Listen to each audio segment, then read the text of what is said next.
Alrighty, I am pleased to be joined by Stacey Baumenn from the Gridiron Icon podcast, recurring guest. How's it going? Going well. Good to see you, my friend. Thanks again for coming on. Definitely excited to talk about the NFL playoffs. Hopefully this audio episode comes out hopefully Saturday morning or Friday night. But before we start talking about the playoffs, I know people have seen or listened to your podcast, the people that are listening right now. But if you want to talk more about your podcast and all that good stuff. Yeah, no, I'm happy to. Always happy to talk about Gridiron Icon. Yeah, it's a great podcast. It's kind of built in the mold of inside the actor studio for anybody old enough that's listening to relate to that.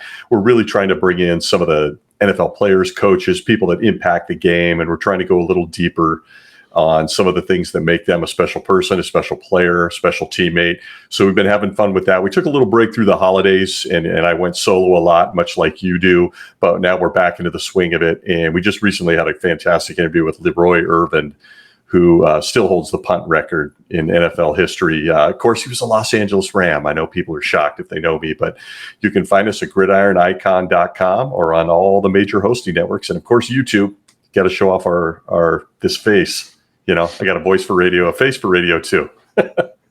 All right. Again, thanks again. Again, all the links of his podcast and his YouTube channel and his website will be down in the description below. All right, let's start talking about the NFL playoffs. Of course, last week we had some good games, and we had a lot of games that got out of hand right away. But let's first start about the first one between the Bengals and Raiders. The Bengals finally get that first playoff win. What did you think about that game overall? God, I think the Bengals are a team of the future, man. I don't think I can say enough about Joe Burrow. In my opinion, Joe Burrow and Justin Herbert, the Chargers, are two of the big guns, the guys that are going to carry the NFL top 5 quarterbacks for the next 10 years. But just looking at the Bengals, they've got that feeling a little bit in the AFC. If you didn't look at who else was in that conference, they look like a team of destiny. They're probably a year out.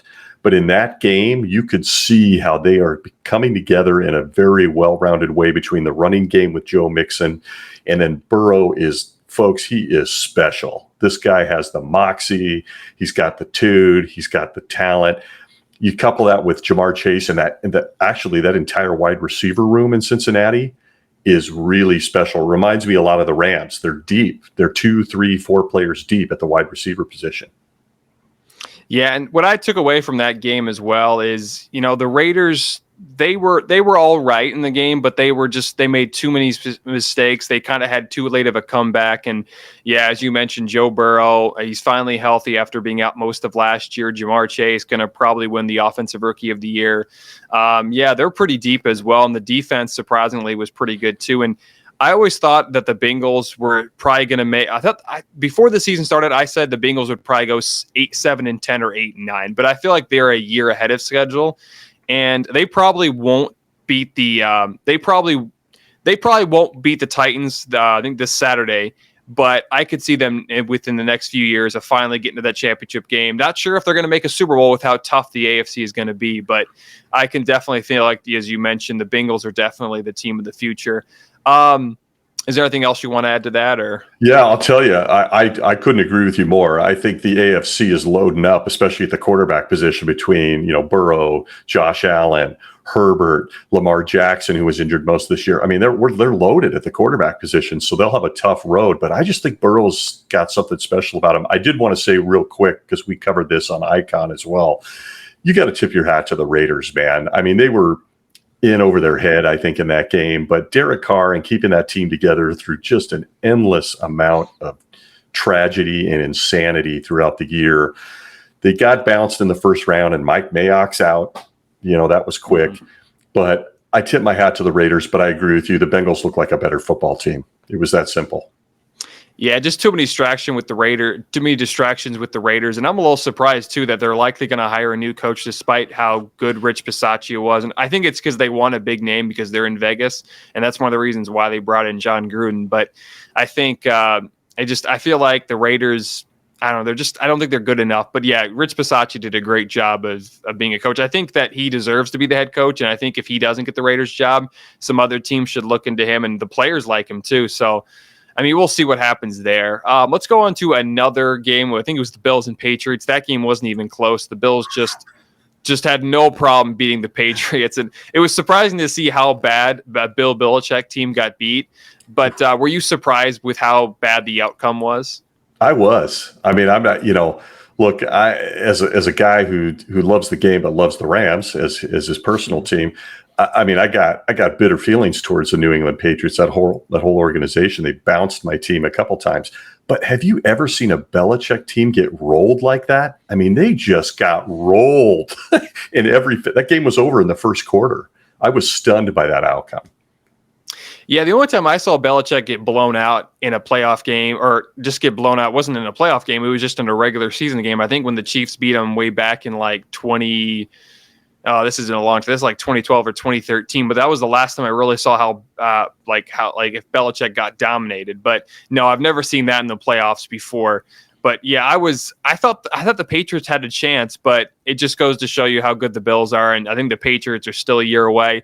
It's funny too because people all year were saying, Mac Jones is the future, all that stuff. He has literally one bad game, and all of a sudden people are saying he's not the future, which is weird. It's just how biased people can be. But do you think Mac Jones is the future for New England?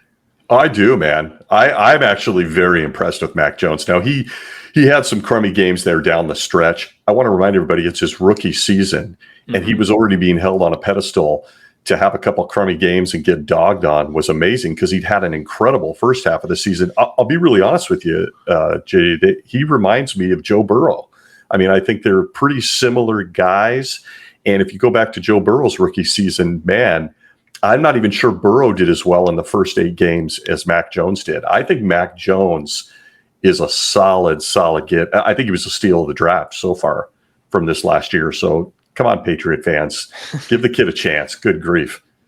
Yeah, I mean, I thought it was just all over, like the whole sporting, like the whole country was saying how, Mac Jones isn't the future, or maybe he's not the guy. It's just one game. It's his first playoff game. Most rookies, I mean, with how bad Kyler Murray was, no one really talked about how that compared to Mac Jones. So, I mean, it's his rookie year, first playoff game. Yeah, it goes to show you how biased people can be after just one game. Isn't it amazing the fact that we're talking about it because Mac Jones got the Patriots in the playoffs his rookie season. Yeah, I agree with you, man, 100%. And I think too, Mac Jones is probably the closest quarterback we'll see to Tom Brady. Of course, he's not Tom Brady, but he's got a lot of similarities, and he's not a quarterback that will his stats won't drop off. He doesn't have stats like Matt Stafford or Patrick Mahomes or Lamar Jackson, but he's like a really efficient quarterback. But again, I think he's the closest to Tom Brady. I honestly think he's going to be a really good quarterback. I don't think he's going to be as good as Trey Lance. I really think Trey Lance is going to be really good. But, I think Mac Jones is good. I think it just goes to show you how biased people can be after just one game. So toughest position in sports, man. And I'll tell you what, the kid played fantastic.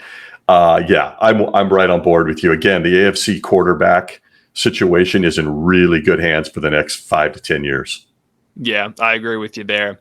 All right, so let's go into another game. Let's jump into the NFC Bucks Eagles. That game again wasn't even close at all. I think it was 31-0 in the fourth quarter, and somehow the Eagles scored 15 points. I mean, did you see a scenario where the Eagles would maybe make it close, or no? I didn't. I mean, I've been pretty hard on Jalen Hurts. As a quarterback, not in a bad way, but I just don't know that he's the answer there in Philadelphia.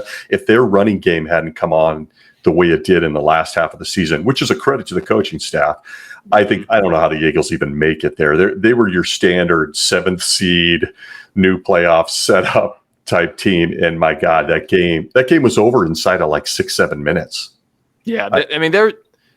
There was a lot of blowouts, but that might have been one of the worst games outside the Bills and Patriots. And I was a little surprised with how, the NFC West wasn't terrible this year. There was two teams with a winning record and both made the playoffs. But yeah, I mean, I don't think they had really a chance overall. I kind of do like Jalen Hurts, but it's just, I don't know if the Eagles have that much faith in him, but it's going to be an interesting offseason because there is a chance that the Eagles can make a move for, I don't think they're going to get Rodgers, but there was talk about them getting Watson or Russell Wilson. Like I said, there's a lot of things that could happen, and it's going to be a wild offseason, kind of like it was last year. Yeah, and they've got an aging defense. I mean, even some of their studs on defense, they got to reload through the draft.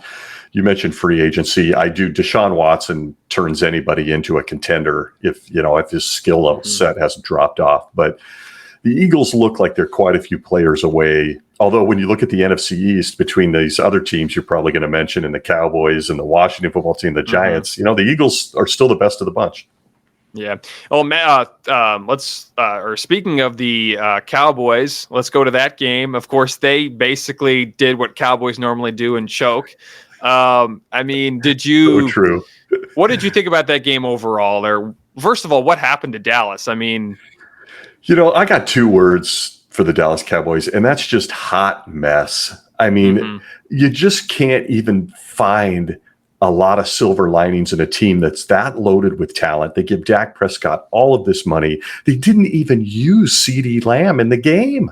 And through most of the game, he drew single coverage, man-to-man coverage, and he is a game changer. Didn't use him. Mike McCarthy's unbelievable call, I don't care how he spins it at the end of the game, to not be aware of that kind of time management. And then, of course, you've got another one of these weird special teams gaffe with the fake punt throw that could have been, should have been. It's just not a team that has that kind of talent that should end up that way. And what has happened to Zeke Elliott? Has he just dropped off a cliff? So I look at the Cowboys and I think, my God, they've got key pieces on defense. On offense, they're in several cases, they're top 5, top 10 players at the quarterback position, wide receiver with Amari Cooper. They can't put it together. I swear it's between the ears or it's coaching.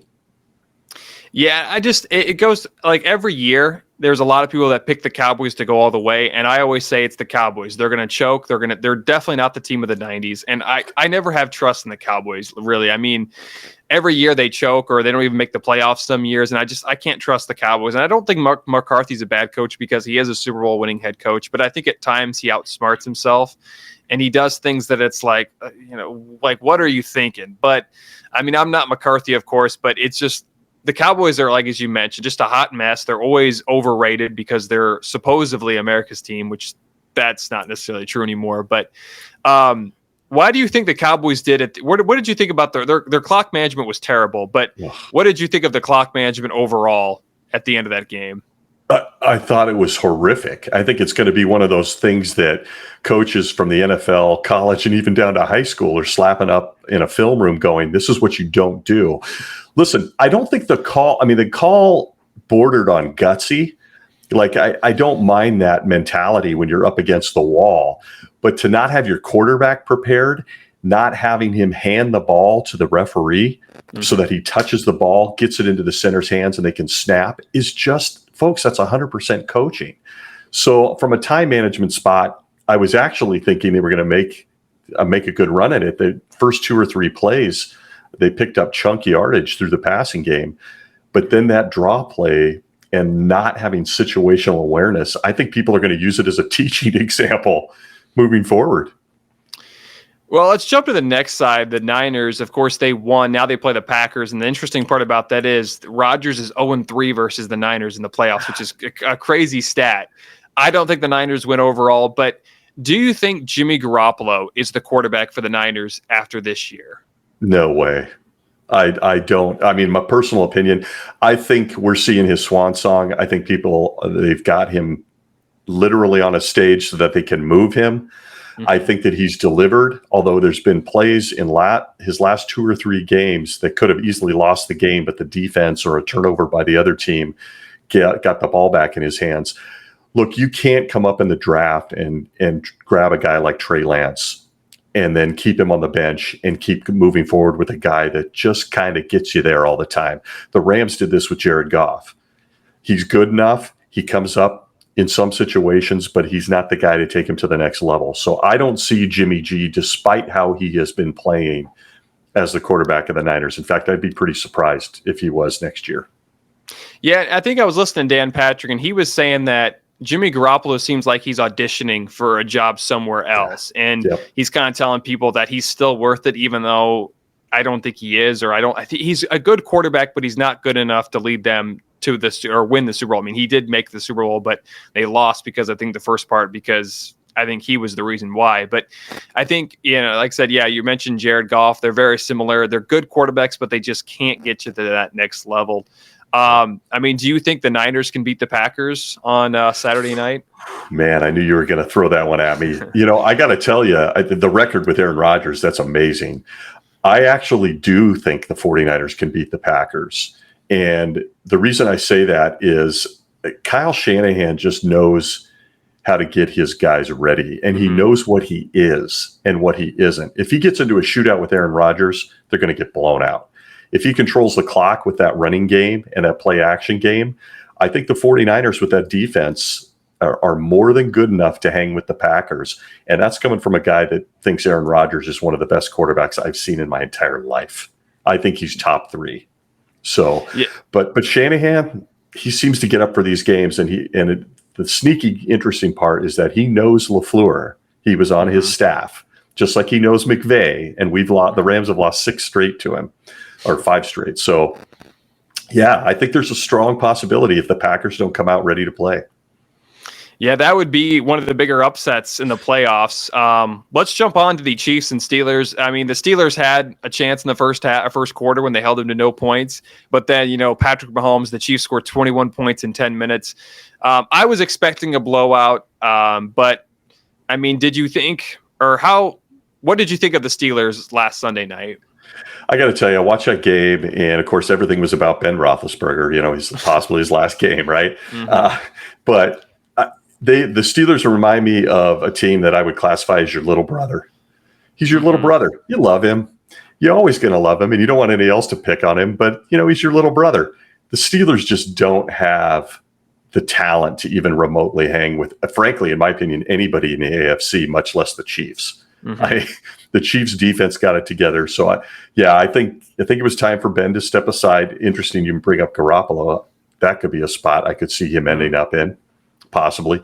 But no, the Steelers looked horribly outmatched, just like the Eagles did against the Bucs. They were the 7th seed guy who squeaked in the back door. Yeah, the one, in my opinion, the Steelers did not deserve to make the playoffs. I think they were worse than the Eagles, I thought, of making the playoffs. The only reason why is because they had that great defense. And then when they played against the Chiefs, it showed how their defense isn't as good as it was, and I think their secondary is horrible. At least it didn't play well at all against the Chiefs. But the T.J. Watt, Cameron Hayward, they're great, but you gotta, and especially in today's NFL, you got to be able to have an offense, and the Steelers just don't have. Outside of Najee Harris, and I don't think Juju's going to be there next year. Chase Claypool is kind of a distraction at times. Deontay Johnson's good, but he drops way too many balls. Pittsburgh just doesn't have the offense, and in today's league, you got to have an offense. So. Yeah, I mean, kudos for the Steelers of making the playoffs, but them and the Eagles both did not deserve to be in there. So it showed too. Wasn't a good year for Pennsylvania, was it? It just wasn't. No, especially how bad Penn State was toward the end of the year. So. Oh, God, good point. Oh, my God, good point. All right, let's round up the the wild card round with your Rams. They just annihilate the Cardinals. The defense looked great. Stafford looked good. But, I mean, that defense just destroyed Kyler Murray. And it goes to show you how still the Cardinals are a few years away from actually contending. I mean, how impressed with the Rams were you? I loved it, obviously, not just as a fan, but as a guy watching the game. They came to play. McVay, for some reason, in the NFC West owns Cliff Kingsbury, who I'd be surprised if he's not shown the door. That wouldn't surprise me after that showing. It wouldn't shock me. But the Rams defense with Aaron Donald, they seem to be gelling and coming together at the right time. Now, we'll see what happens against the Buccaneers, but Matthew Stafford played error-free football. And interestingly enough, when Matthew Stafford plays error-free football, it helps the defense, and the Rams win football games.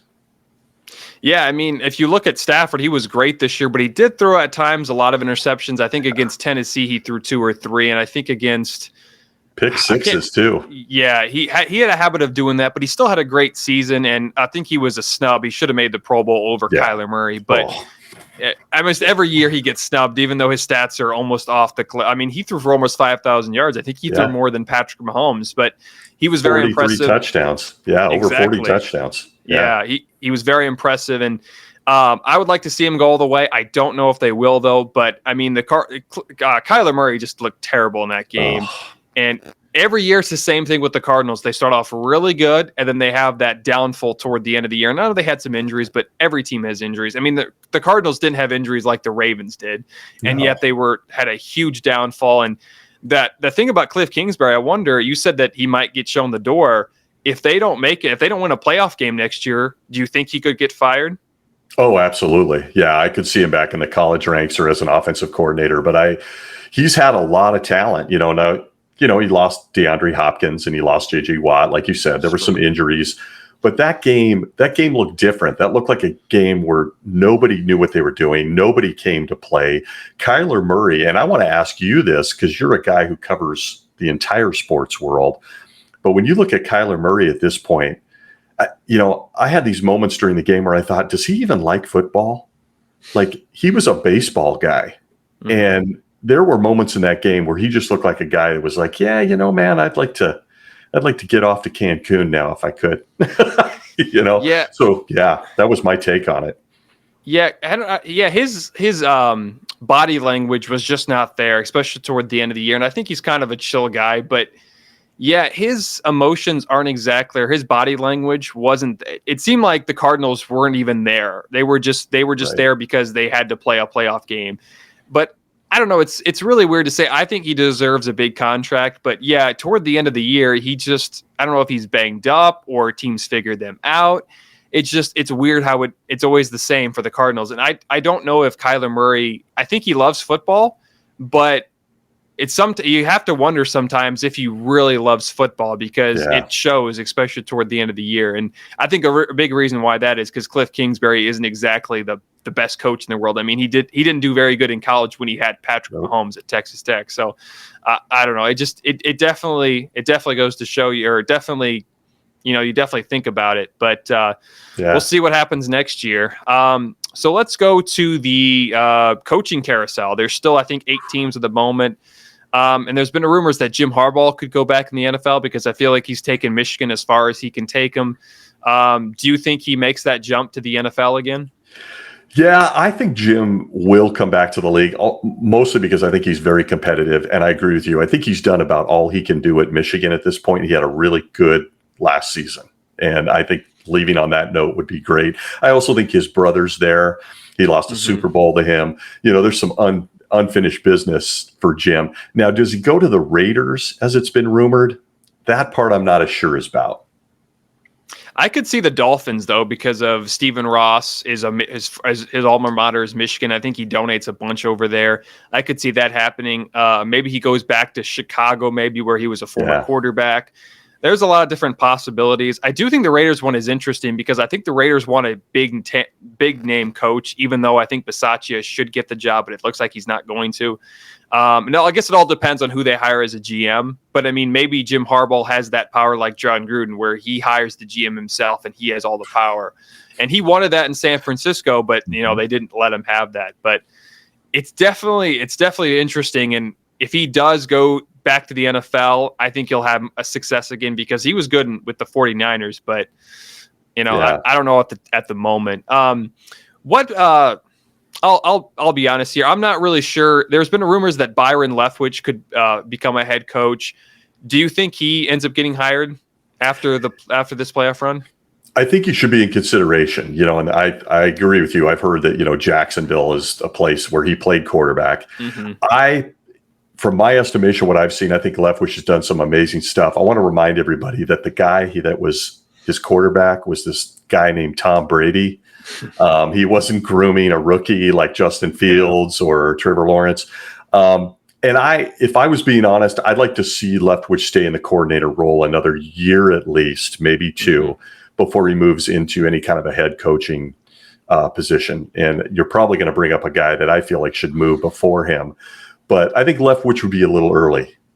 Yeah, and he's still, 42, so he's still got some time. Yeah. What about a guy like Brian Flores? He got fired in Miami, but he's been interviewed a few other places. It's rumored that he's going to go to Houston. But where do you think Brian Flores gets another head coaching job here very soon? He's an intriguing prospect because I think he's a good coach, and I think that it's absolute bush league that Miami got rid of him through all he went through.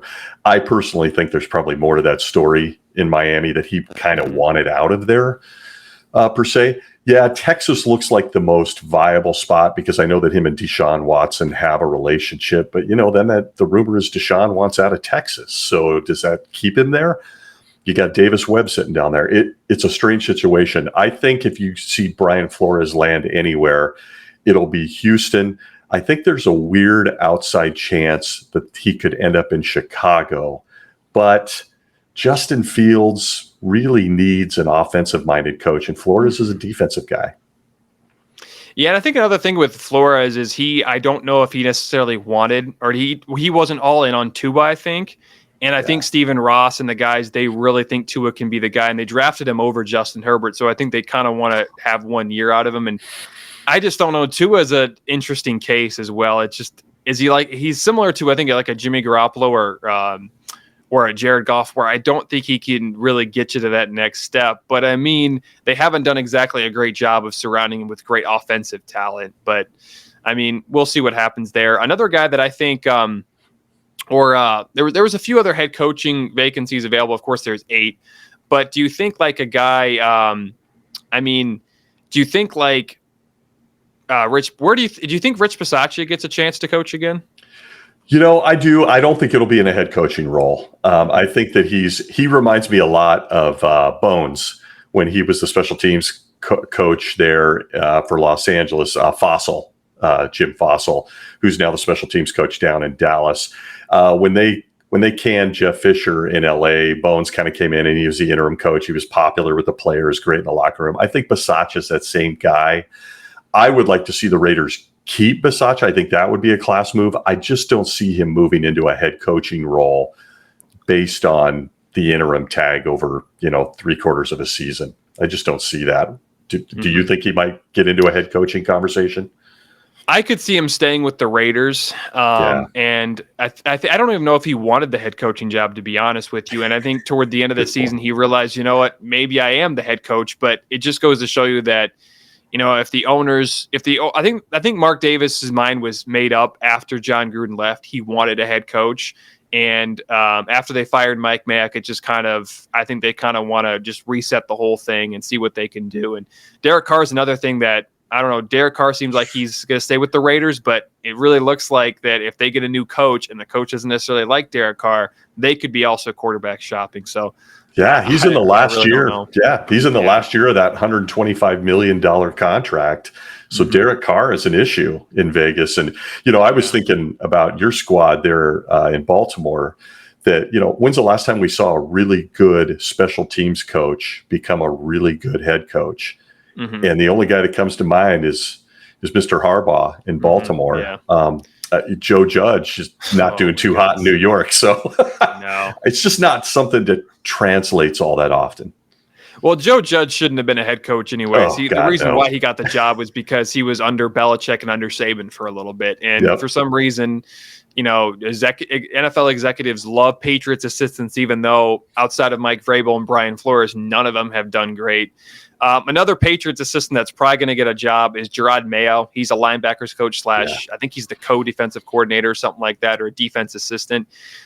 It seems like Houston, he has some ties with Houston along with Denver. There's also rumors of him going to Miami too, but it seems like he's going to get a job. Where do you think he's going to end up getting hired? His name has been hot, and for good reason. He's a heck of a coach, was a heck of a player.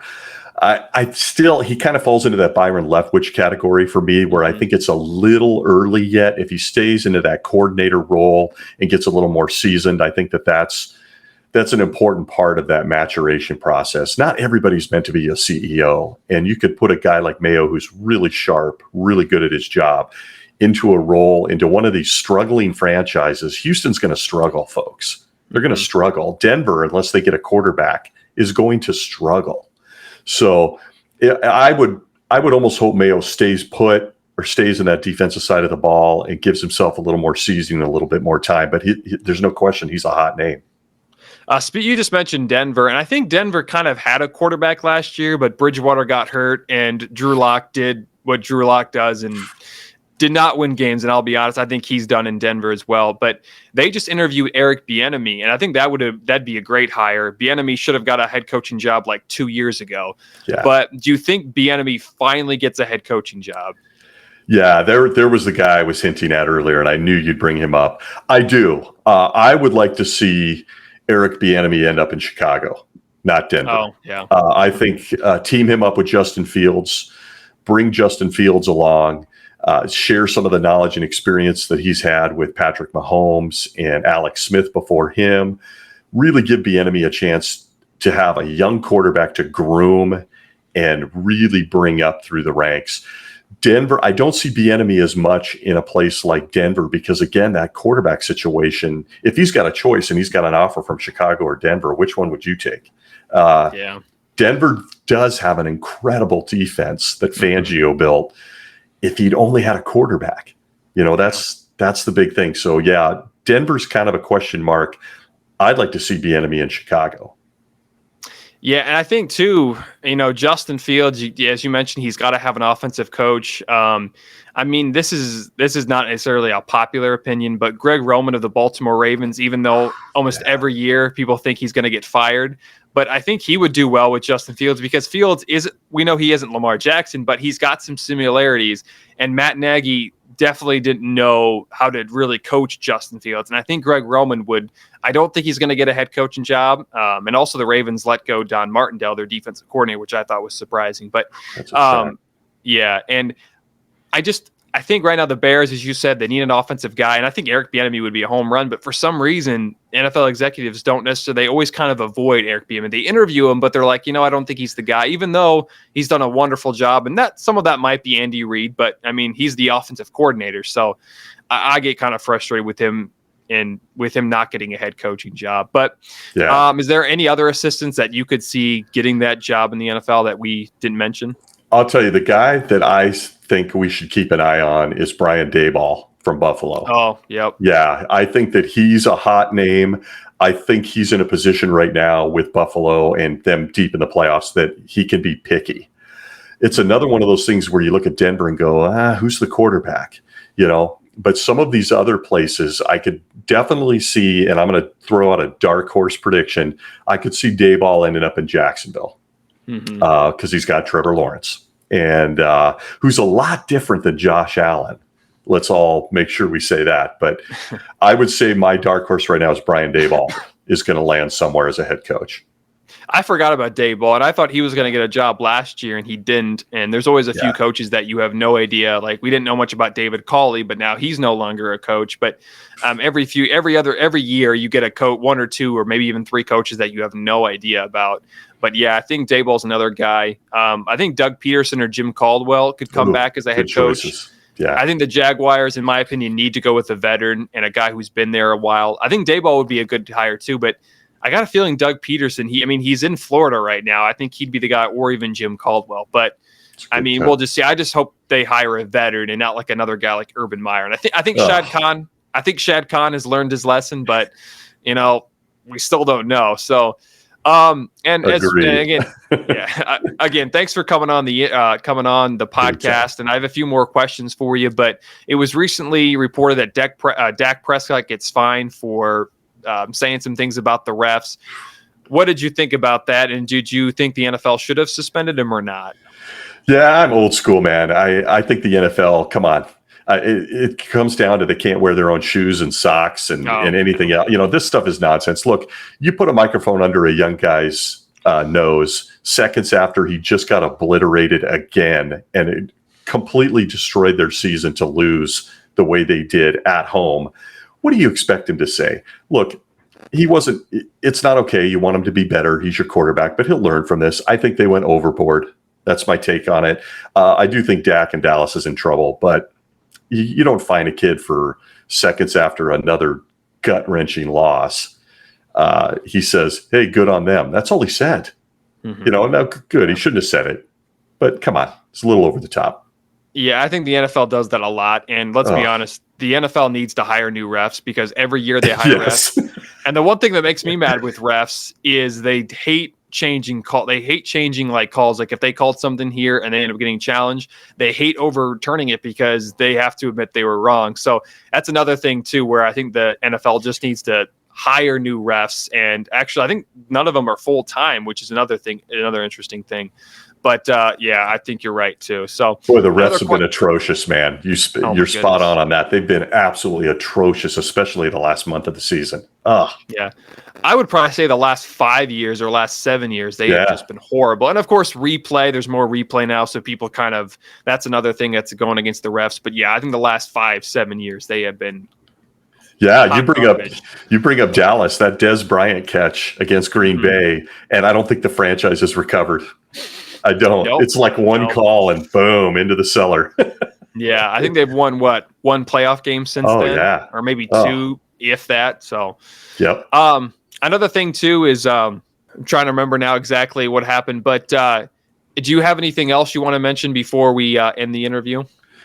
No, it's just fantastic. Great coverage of the playoffs at Sportstown, and I think you nailed it. You hit on all the hottest topics going on the last couple of weeks, and I got to tell you, the NFL just has no shortage of storylines, and we're going to have a whole bunch more here in about 48, 72 hours. Can't wait.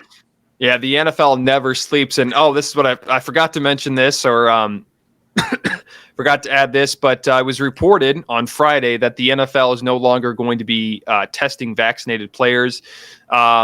Did you see that coming, or what did you think about that overall? No, I learned about that just prior to the beginning of our show, and absolutely not. I got to tell you that the first thing I think about is there's going to be several players, Cole Beasley in Buffalo, who are lining up with their hand out going, give me my money back. Because he had well over $100K in fines for being unvaccinated and tested and fined. And so it's a stunning move. And I got to tell you, man, what shocks me is why are they dropping that news right now during the divisional playoffs? That maybe push that one to after that Super Bowl game thing. Why do it right now? Big distraction. Yeah. Well, again, as we just mentioned, the NFL never sleeps, and every day there's something new. And again, thanks for coming on the interview or coming on the pod, Stacey. But is there anything else you want to add before we end the interview? No, thank you, sir. Tune into Sportstown. I do it all the time, and you're doing a fantastic job. Thanks for having me on anytime. All right. Again, don't forget to check out the Gridiron Icon podcast. Again, if you're listening on audio, it's going to be down in the description below, as well as YouTube. Hopefully this comes out Saturday, and then Sunday will probably be, or Monday, when the video on YouTube comes on. So again, thanks for coming on, Stacey, and have a wonderful night and enjoy the rest of the playoffs. Thank you, sir. Enjoy the football.